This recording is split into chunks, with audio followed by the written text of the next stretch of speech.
नमस्कार, मैं हूं एस्ट्रो रजनी। आज की क्लास में हम लोग जानेंगे पास्ट लाइफ का कनेक्शन हमारे 5th हाउस के साथ।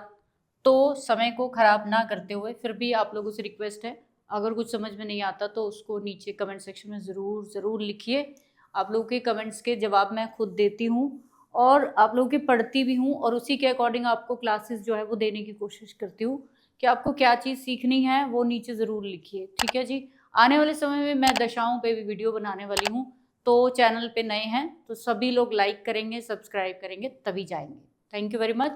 तो स्वागत है आपका हमारे चैनल पर। आप सभी की बहुत भारी डिमांड और बहुत सारी रिक्वेस्ट के बाद मैंने एक डिसाइड किया है कि आप लोगों को ऑफलाइन भी पढ़ाऊँ। तो पिछले काफ़ी सालों से जो मैंने सीखा है, जो भी आप लोगों के लिए पढ़ा है और अपने लिए भी पढ़ा है, तो वो सभी आपको स्टेप बाय स्टेप सिखाने की कोशिश करूँगी। आप लोग जो भी ऑफलाइन प्रेडिक्टिव एस्ट्रोलॉजी, नव तारा या नक्षत्र के किसी भी कोर्स में इंटरेस्टेड है सीखने में, तो प्लीज़ नीचे डिस्क्रिप्शन में जो हमने लिंक एंड नंबर दिए हैं उस पर कॉन्टैक्ट ज़रूर करें। आपके जीवन में बदलाव लाने की हमेशा मैंने कोशिश की है और रियल एक्चुअल नॉलेज आपको देने की कोशिश की है। और मैं सिर्फ किताबी बात नहीं करती हूँ, हमेशा ऑब्जर्वेशन पे बात करती हूँ, वही आपको सिखाने वाली हूँ। तो आप लोग अगर इंटरेस्टेड है तो प्लीज़ जल्दी से जल्दी कॉन्टैक्ट करें। Thank you very much. So start करते हैं कि हमारा पास्ट लाइफ का कनेक्शन 5th हाउस के साथ क्या है, और दूसरा हम 5th लॉर्ड की प्लेसमेंट, 5th लॉर्ड की प्लेसमेंट जो है उसके अकॉर्डिंग कैसे जान सकते हैं कि हमारी लाइफ में जो है वो क्या चीज़ घटित होने वाली है। 5th हाउस की जो 5th हाउस में जो प्लैनेट है, क्या वो भी हमारे पास्ट लाइफ के साथ जुड़ गए हैं, क्या उनका भी कुछ रोल अदा हो रहा है।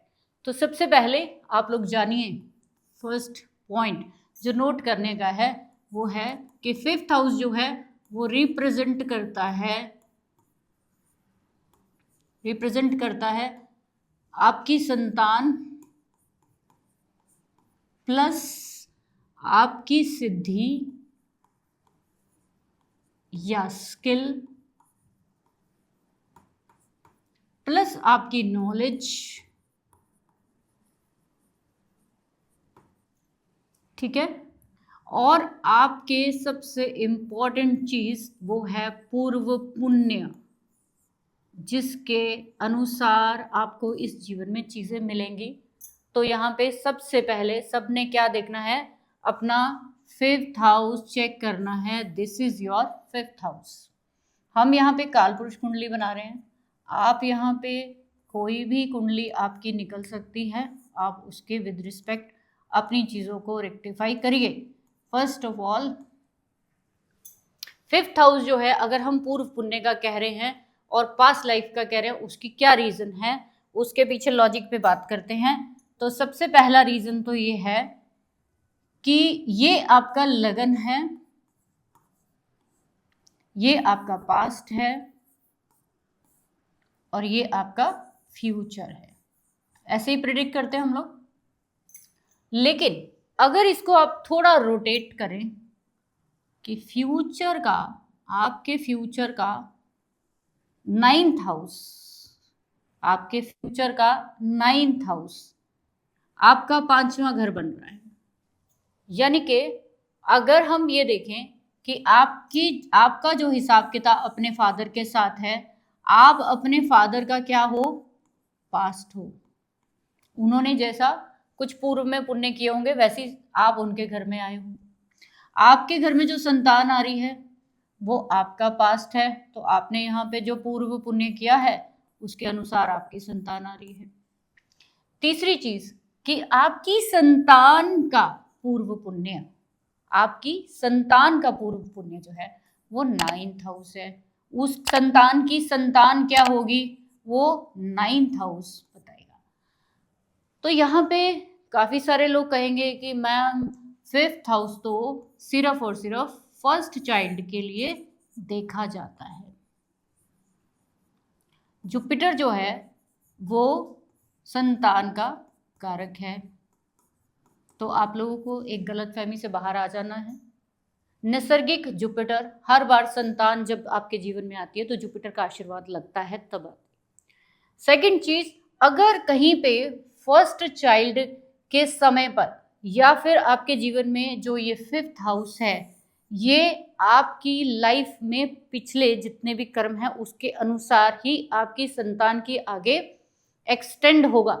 जैसे आपकी पहला चाइल्ड ये है, दूसरा चाइल्ड ये है, हम क्या बोलते हैं कि पहले घर का पहले घर, आपके जो छोटे बहन भाई है वो तीसरा बहन भाई है, छोटे बहन भाई आपके तीसरा घर है, छोटे बहन, तो आपके बच्चे का जो छोटा बहन भाई होगा वो यहाँ पे है, सिबलिंग्स उसके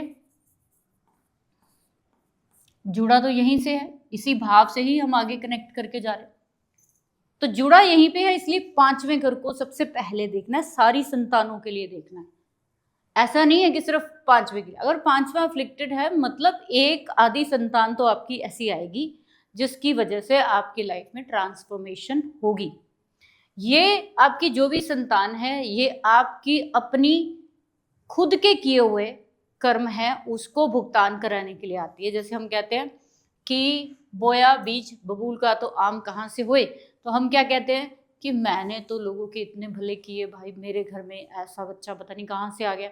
जैसे कई पेरेंट्स बहुत अच्छे होते हैं और वो स्वस्थ होते हैं, एवरीथिंग इज गुड, बट बच्चा कैसा हो गया, स्पेशल चाइल्ड हो गया, उसको कोई ना कोई कम्युनिकेशन की या बुद्धि की कोई ना कोई चीज़ ऐसी कमी मिल जाएगी।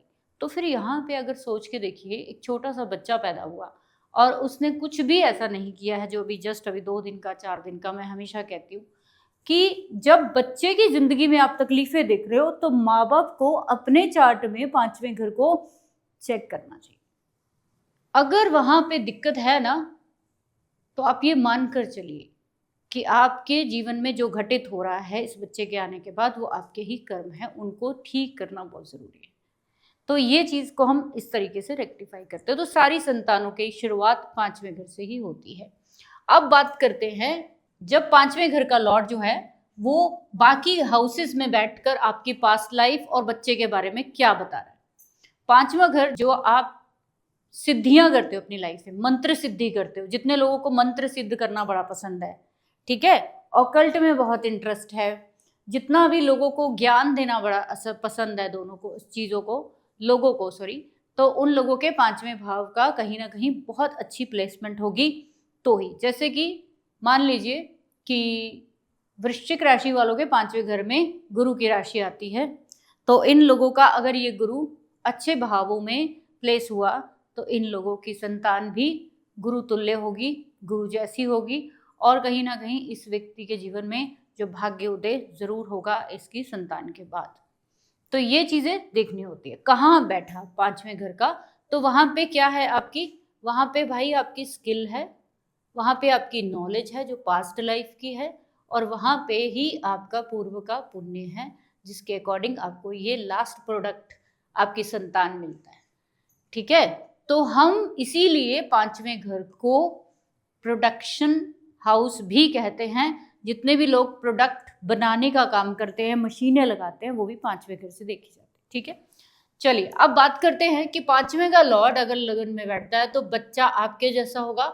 आप हमेशा अपने आप को, फर्स्ट हाउस क्या होता है वो सेल्फ का है, तो खुद को हमेशा क्या करेंगे, अपलिफ्ट करने की कोशिश करेंगे। अपनी हेल्थ, अपनी फिजिक की तरफ बहुत ध्यान रहेगा। आपका फर्स्ट चाइल्ड बिल्कुल आप जैसा होगा। सेकंड हाउस में अगर बैठा है तो जैसे ही आपका बच्चा ये होगा, सेकंड हाउस में आपको पैसे से जुड़ी हुई चीज़ें जो है वो ला देगा। आपका पैसा, कपड़ा और रोटी, ये इनकी एनहेंसमेंट करा देगा।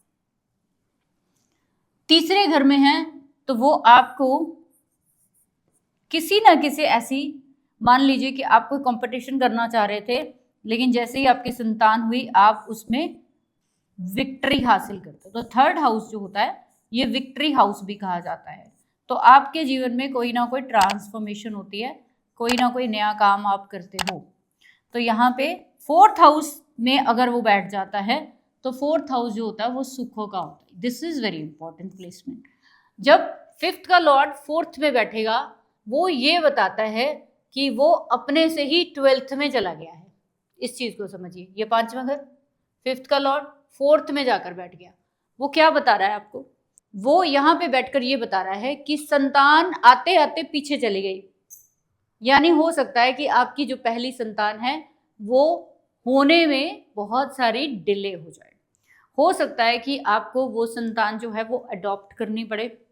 हो सकता है कि आपके जीवन में संतान से जुड़ी बहुत सारी समस्याएं हो, लेकिन कहीं ना कहीं ये सुखों में वृद्धि जरूर कर रहा होगा। ये चीज इसको ऐसे देखना। फिफ्थ का लॉर्ड फिफ्थ में ही बैठा है, फिफ्थ का लॉर्ड फिफ्थ में ही बैठा है। ये बहुत अच्छी प्लेसमेंट है अपने आप में। अगर किसी का स्ट्रांगली इस तरह से कोई कनेक्शन है तो ये मानकर चलिए कि ये जैसे ही आपकी लाइफ में आपके जो एंट्री हो गई किसी बंदे की, किसी बच्चे की सॉरी, या फिर आपके लाइफ में कोई फ्रेंडशिप जिस दिन डेवलप होगी, या जिस दिन आप मंत्र संत्र साधना में चले गए, उस दिन से ही आपके जीवन की जो ट्रांसफॉर्मेशन है वो शुरू हो जाएगी। ये आपको बहुत अच्छा फल देता है। आगे चलते हैं छठे में। छठा षड्रिपु। तो मैंने क्या बोला आपको कि हो सकता है, ऐसी पॉसिबिलिटी है कि पांचवें का लॉर्ड छठे में जा रहा है। तो ये क्या बता रहा है कि आपके जीवन में जो संतान है उसको कहीं ना कहीं सर्विस लाइन पसंद आएगी, वो कहीं ऐसी फील्ड में पैसा कमाएगा, बिकॉज संतान से नेक्स्ट हाउस उसकी फैमिली, एक्सटेंडेड फैमिली आपके संतान की, उसकी फूड हैबिट्स और उसके फाइनेंस को दिखाती है। तो समझ के देखिए कि एक भाव कितनी चीज़ों को तोड़ मरोड़ देता अगर खराब हो जाए। तो आपका बच्चा, आपकी संतान या आपका पांचवा घर, इसका लॉर्ड सेवेंथ हाउस में बैठा है, तो वो बिजनेस को दिखाता है, पार्टनरशिप को दिखा रहा है। प्लस आप ऐसे काम करेंगे जिसमें चीज़ों को जो है अननोन लोगों के साथ किया जाता है, जिसमें लोगों के साथ कोलैबोरेशन करके काम किया जाता है। इस तरीके से आप काम करेंगे। पॉसिबल है कि पांचवा और सातवां जब मिलते हैं तो लव मैरिज करा देते हैं, पॉसिबल है। तो आपका जो पार्टनर होगा, चाहे बिजनेस पार्टनर हो चाहे वो लाइफ पार्टनर हो, वो आपको पहले से जानता होगा, ये कंफर्म है। आठवां घर, जब भी पांचवें का लॉर्ड आठवें में, ये व्यक्ति साधक होगा पिछले जन्म से, तंत्र मंत्र साधना ये सब चीजें इसको आती हैं। इसीलिए एट्थ हाउस से पांचवा घर 10th पड़ता है। जब भी इसकी दशा चलेगी तो पास्ट की सारी चीजें जाग पड़ेंगी, आपको सारी मंत्र सिद्धि याद आनी शुरू हो जाएगी। मेरे को तो ये भी आता है, मेरे को ये भी आता है। तो लोग जिस चीज़ को 10-10 दिन लगाते हैं उसको आप शायद 10 घंटों में कर लोगे। इसी के तरीके से अगर कहीं पे पांचवें का कनेक्शन 9वें से है तो वो बच्चा जो है वो कहीं ना कहीं आपकी कोई डीएनए की क्लोज चेन है जिसके थ्रू वो आपके पास आया है। ये कंफर्म है, कंफर्म है। इसको डीएनए बोलते हैं। ये डीएनए चेन है हमारी 159।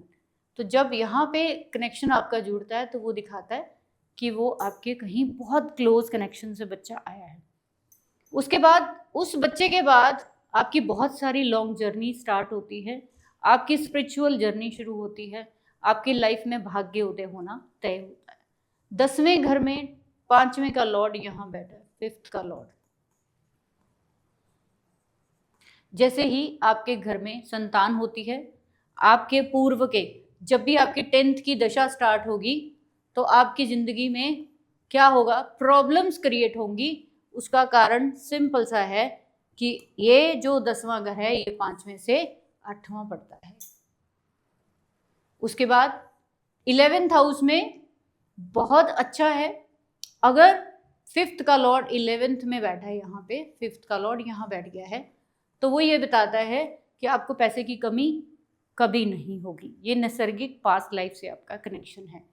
5th का लॉर्ड 12th में बैठता है तो वो दिखाता है जीवन में बहुत सारे लॉसेस, या जीवन में आपको अपने होम कंट्री पे रहने का मौका नहीं मिलेगा, बल्कि आप फॉरेन ट्रैवल या फॉरेन में ही बस जाओगे।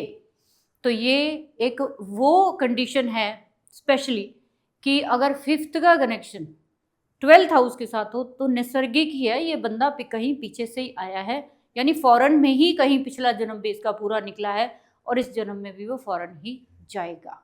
तो ये होता है पास्ट लाइफ का कनेक्शन। तो आप लोगों ने क्या करना है, अपने चार्ट में देखना है फिफ्थ का लॉर्ड कहाँ बैठा। अब थोड़ी सी डिस्क्रिप्शन प्लैनेट वाइज दे दूं कि अगर वो फिफ्थ का लॉर्ड सन है तो वो आपके जीवन में नाम लेकर आएगा, फेम लेकर आएगा। मून है तो कंफर्ट लेकर आएगा, ठीक है। अगर कहीं पे मार्स है तो वो एक्शन लेकर आएगा आपके जीवन में, ठीक है। एक एक वर्ड दे रही हूँ ताकि जल्दी समझ आओ। मरकरी है फिफ्थ का लॉर्ड, तो फिर आपके जीवन में वो ज्ञान को लेकर आता है। उसके बाद वीनस है तो रिश्तों को या धन को लेकर आता है, ठीक है। अगर सैटर्न है तो वो साधना या पाप कृष्ट कर्मों को दिखाता है, ठीक। सैटर्न है, राहु है तो भी, केतु है तो भी, ये तीनों होंगे तो इंसान या तो साधक होगा या पाप कर्मों से दृष्ट होने कृष्ट होने की वजह से आपके जीवन में जब संतान से जो सुख आपको मिलना चाहिए या आपके पास्ट लाइफ से जो आपके पुण्य जो सेविंग्स है वो आपको जब नहीं मिलती है तो फिर ये प्रॉब्लम्स आपको आती है। तो हमारा पांचवा घर ध्यान रखिए कि ये पास्ट लाइफ की सेविंग है, एफडी है, इसको सोच समझ के खर्च करिए। अगर यहाँ पे मैलेफिक है तो अपनी खुशियों को थोड़ा सा कंट्रोल करिए, बढ़ा चढ़ा के मत करिए, क्योंकि पांचवा घर मांगलिक कार्यों के साथ भी जोड़ा जाता है। तो इस तरह से आपको फिफ्थ के लॉर्ड की कंडीशन देखनी है और उसकी प्लेसमेंट के अकॉर्डिंग आप जान सकते हो कि मेरे पास्ट लाइफ का कनेक्शन बच्चे के साथ क्या है, मेरे चार्ट में वो कहाँ पे बैठकर क्या रिजल्ट दे रहा है। So thank you very much, इसको समझिए और इम्प्लीमेंट करिए। Thank you.